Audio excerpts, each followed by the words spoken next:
কয়দিন ধরে ভালো মন্দ খাইতে খাইতে মনে করেন এখন রুচি হারাই গেছে, এখন আর খাইতে মন চায় না।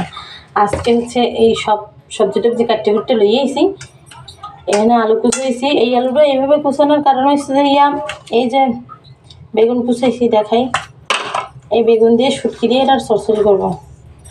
আর এই ডালটাকে ঘন করে রান্না করব। আর এই মাছের যন্ত্রণা, এই আমি হচ্ছে ঘন করে ডাল রান্না করলে আমার জামাইরা খুব পছন্দ করে খায়। আমার হাতের ডাল এভাবে রান্না যে খাইছে সেই প্রেমে পড়ে গেছে গাইস। তোমাদের দাওয়াত রইল, একদিন আইসা খাইয়া যাইও। তারপরে হচ্ছে আল্লাহ হেলিকপ্টার ঘুরতেছে, এটা মনে হচ্ছে দেখতেছে দেশের পরিস্থিতি কেমন, ঠিক আছে কিনা। যাই হোক, এখানে হচ্ছে করলা কুচিয়ে নিছি। এই যে আলু, এটা হচ্ছে দাইয়া আমার শ্বশুরবাড়ির আলু, মামা শ্বশুর আসছিল, মামা শ্বশুর নিয়েছিল আলু। এই আলুগুলো খাইতে খুবই স্বাদ, খুবই স্বাদ। মানে আমি সবসময় মানে করলা ভাজি, তারপর হচ্ছে সিম দিয়ে ভাজি, মানে এই ভাজি টাইপের যেগুলো করি ওগুলো করার চেষ্টা করি এই আলু দিয়ে, খুব মজা হয়। যাই হোক, তো চলেন আপনাদের একটু দেখাই আমি কীভাবে কীভাবে রান্ধি। চলেন, পেঁয়াজ কুচি আর কাঁচা মরিচ কুচি দিয়ে দিলাম।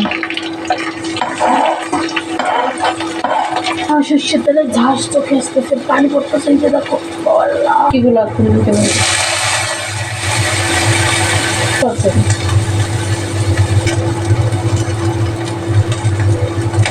আলুগুলো একটু আগে না দিলে বেগুন তো তাড়াতাড়ি সিদ্ধ হয়ে যায়, আলুগুলো একটু দেরি করে, আলুগুলো একটু কষায়।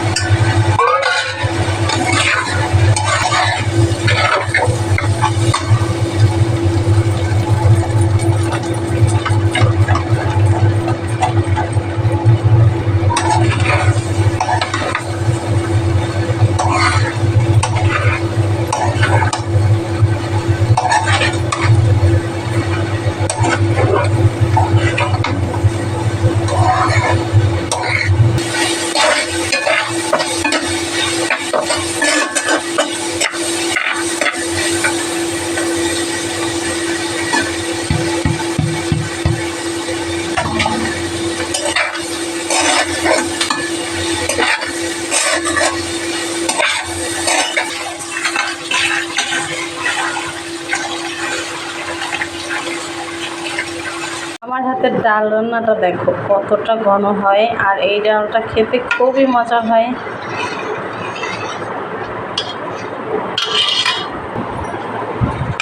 এটা হচ্ছে শুটকি, শুটকির তরকারিটাও দেখতে কিন্তু সুন্দর হয়েছে, ক্যামেরায় অতটা সুন্দর আসতেছে না, বাট অনেক মজা হয়েছে, অনেকটা মজা হয়েছে। এটা হচ্ছে করলা ভাজি। করলা ভাজিটা দেখো একদম সবুজ সবুজ। আমি আসলে এভাবে ভাজি করি, আমার কাছে এভাবে অনেক মজার হয়। তো এই হচ্ছে আজকে আমার রান্না। নেক্সট কোনো ভিডিওতে তোমাদের সাথে আবার দেখা হবে।